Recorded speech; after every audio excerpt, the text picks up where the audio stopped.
on vous emmène avec nous pour une découverte historique du château d'Angers.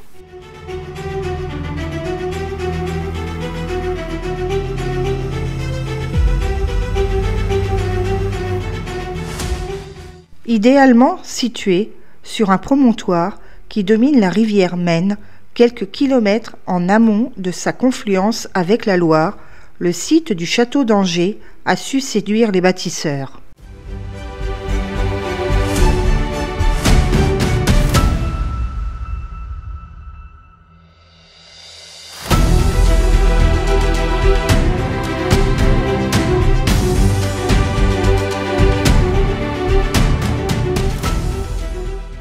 Au IXe siècle, Angers connaît une menace venue du nord, et par bateau, les Vikings. Avec leur célèbre dracard, commandé par leur chef, Ragnar Lodbrok et Björn Côte de Fer, ils ont déjà pris plusieurs fois la ville.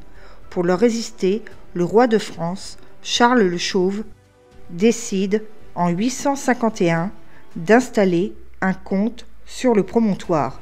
C'est l'acte de naissance du château.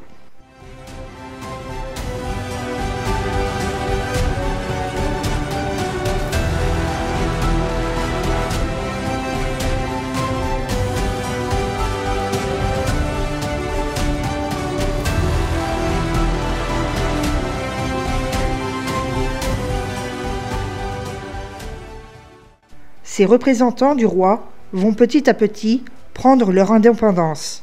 Ils fondent des dynasties puissantes qui dépassent le seul territoire de l'Anjou. L'un d'eux, Foulques V, deviendra même roi de Jérusalem.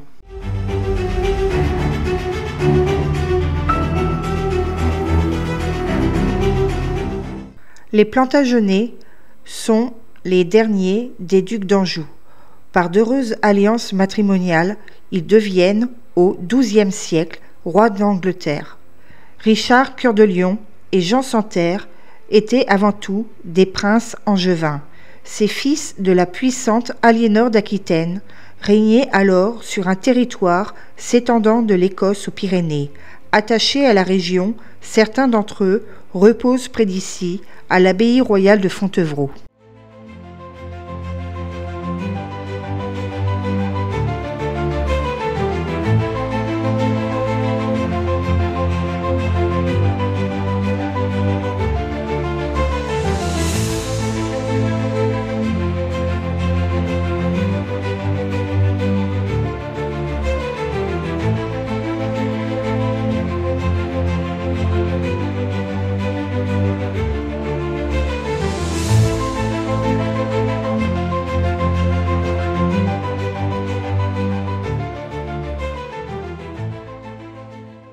Un voisin aussi puissant n'est pas pour plaire au roi de France, Philippe Auguste. Les rois capétiens mènent siège et bataille pour récupérer les terres de l'Ouest aux Plantagenets. Pour Angers, c'est chose faite en 1206. Jusqu'alors, cœur de l'empire des rois d'Angleterre, l'Anjou est maintenant la frontière du royaume de France. Une frontière qu'il faut protéger. La reine Blanche de Castille, qui assure la régence du royaume pour son fils Louis IX, futur Saint-Louis, ordonne dans les années 1230 l'édification d'une forteresse gigantesque. Ce nouvel édifice englobe l'ancien palais comtal et quadruple sa surface. Pour ce faire, on rase même un quartier entier de la ville. 17 tours, de profonds fossés, des éléments défensifs ingénieux et même des décors sculptés dans les salles de garde. La forteresse de Blanche est la plus forte de France et le chantier est colossal. Au XIVe et XVe siècle, le château est habité par des princes puissants de la famille royale de France, les ducs d'Anjou.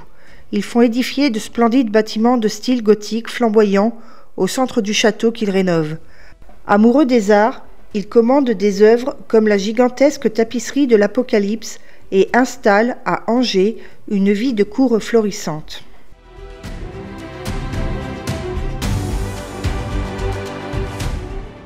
Leur héritage artistique est plus impressionnant que leur réussite politique, car à la guerre, les ducs ne sont pas en veine.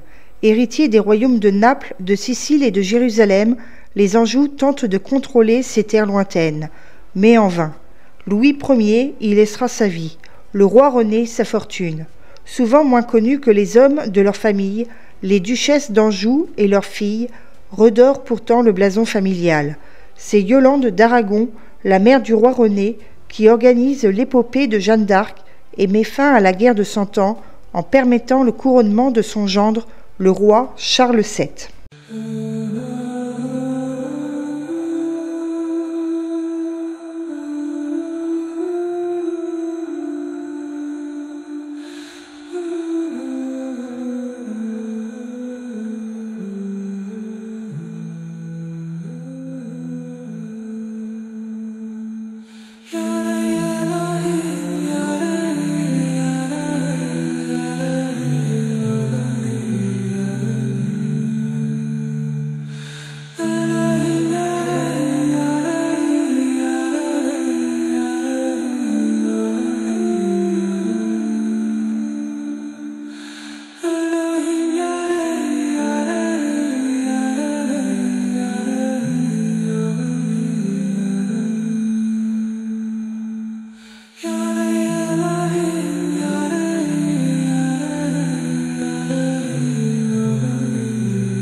Au moment de notre visite, l'exposition Le Chant des Ondes nous plonge dans un son et lumière au pays des contes et légendes. Elle s'appelle Mélusine, Ondine, Rusalka et Ophélie et peuple les imaginaires et les rêves. Sirènes, nymphes et autres créatures féminines maléfiques envahissent le château du roi René, le temps de 2 saisons.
Continuons notre chemin historique en parcourant les remparts.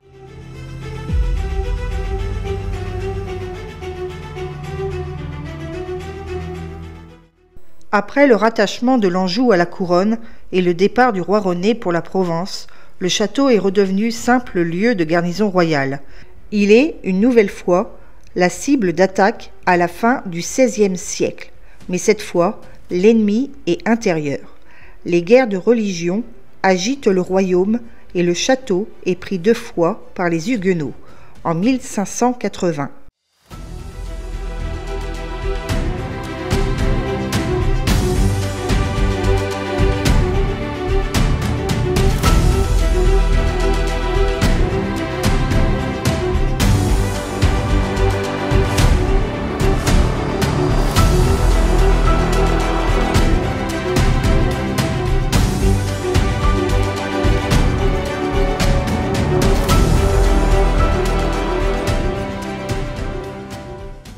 Suite à ces guerres, le roi de France, Henri III, ne fait pas dans la dentelle. Il ordonne de raser la forteresse. Mais elle est finalement réaménagée par son gouverneur, Donadieu de Puycharyc. Les archères sont élargies pour devenir des canonnières. On décoiffe les tours, on crée des plateformes d'artillerie. C'est cette remise au goût du jour, drastique, qui donne au château d'Angers l'allure qu'on lui connaît aujourd'hui.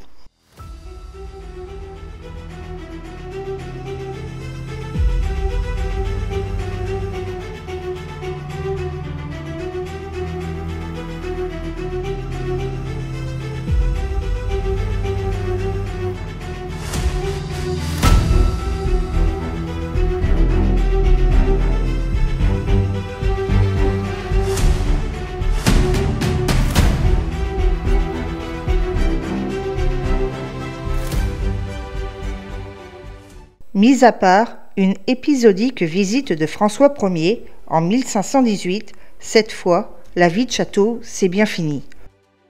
De Louis XIV à Napoléon III, en passant par la Révolution française, la forteresse servira désormais essentiellement de lieu de casernement ou de prison. Parmi les enfermés, certains sont restés célèbres, comme Nicolas Fouquet, ce ministre de Louis XIV, qui est embastillé à Angers en 1661 sous la conduite d'un certain d'Artagnan. D'autres sont mis au fer pour différentes raisons, otages de guerre, prisonniers politiques, de droit commun ou même malades psychiatriques. Tous ont laissé sur les murs du château des traces de leur passage, messages énigmatiques, dessins, noms, dates. Ces graffitis témoignent d'une histoire sombre et souvent méconnue du monument.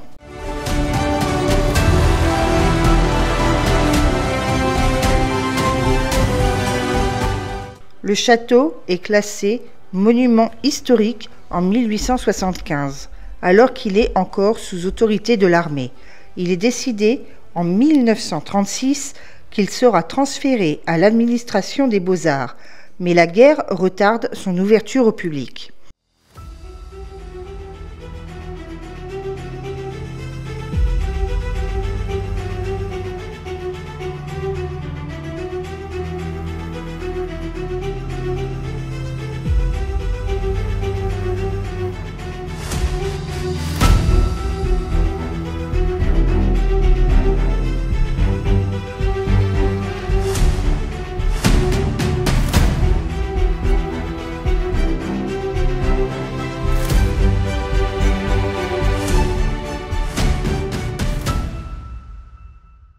Le 4 août 1944, la libération de l'Anjou a commencé. Les bombes des Alliés pleuvent sur la ville. Au château, qui hébergeait une base allemande, les dégâts sont considérables.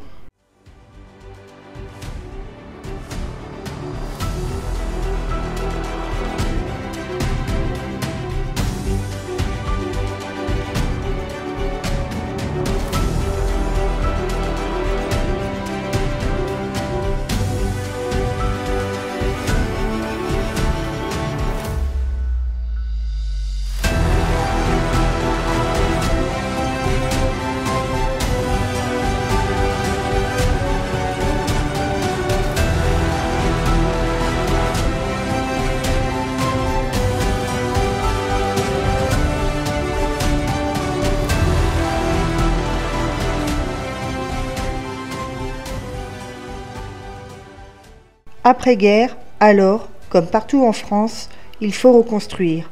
On aménage le site pour la promenade, on plante des jardins, on restaure les bâtiments.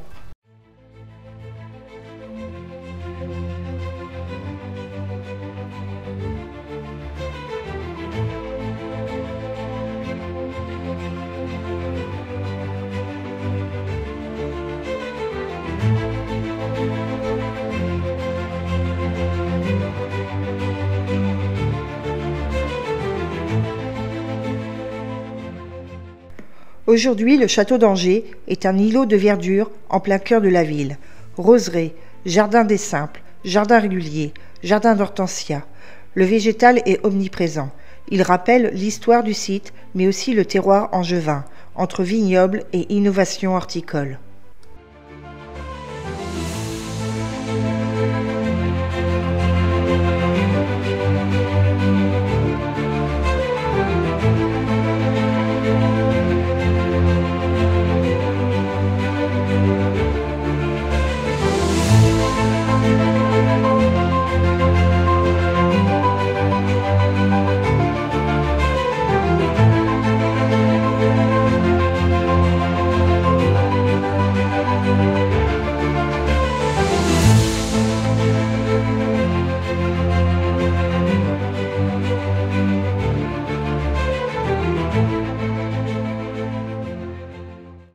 L'eau a toujours joué un grand rôle à Angers.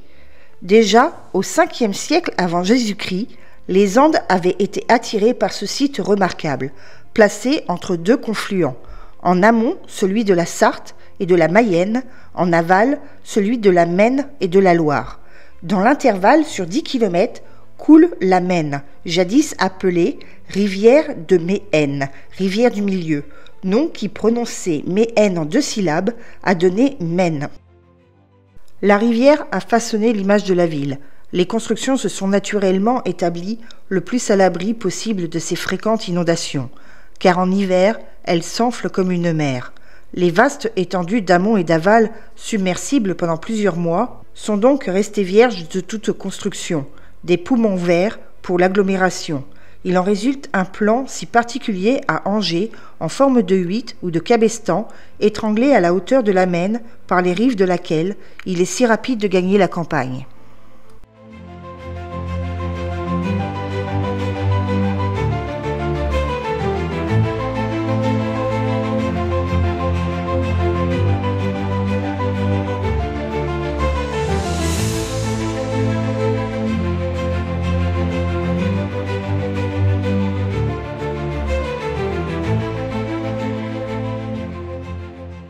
En 1948, le monument accueille ses premiers visiteurs.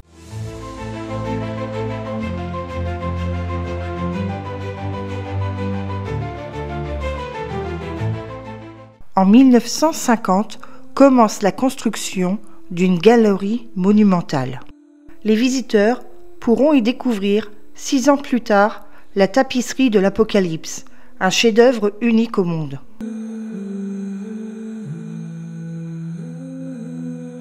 La tapisserie de l'Apocalypse est la plus grande tapisserie conservée du Moyen Âge. L'Apocalypse de Louis Ier d'Anjou est un trésor de l'art français. 103 mètres de long, 4,5 mètres de haut, 74 scènes, un tissage virtuose, des détails saisissants, des personnages expressifs, un récit fantastique évoquant la guerre, la pollution, la maladie, la famine, la mort, mais aussi l'espoir. Depuis mai 2023, la tapisserie est inscrite au registre international Mémoire du monde de l'UNESCO, au même titre que la Déclaration des droits de l'homme. Cette inscription reconnaît le rôle majeur de ce chef-d'œuvre dans l'histoire de la création artistique et la nécessité absolue de sa préservation au regard de sa valeur pour l'humanité tout entière.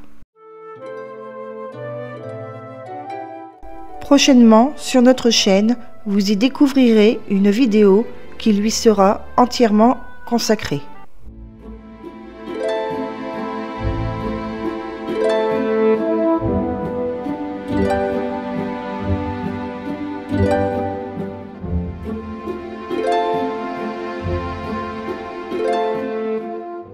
et nous finirons notre journée par les rues d'Angers.